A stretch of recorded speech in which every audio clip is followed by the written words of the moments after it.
सुटला.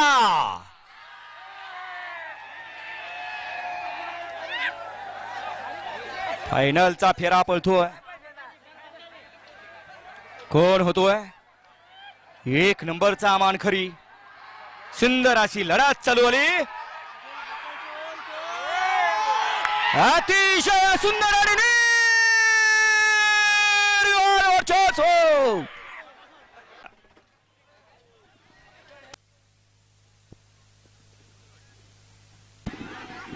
टू व्हीलरची चावी या ठिकाणी सापडलेली आहे. ज्यांची कोणाची असेल त्यांनी या ठिकाणी स्टेजशी संपर्क साधावा. हिरो होंडा टू व्हीलरची गाडी या ठिकाणी चावी सापडलेली आहे. ज्यांची कोणाची असेल त्यांनी स्टेजशी संपर्क साधावा.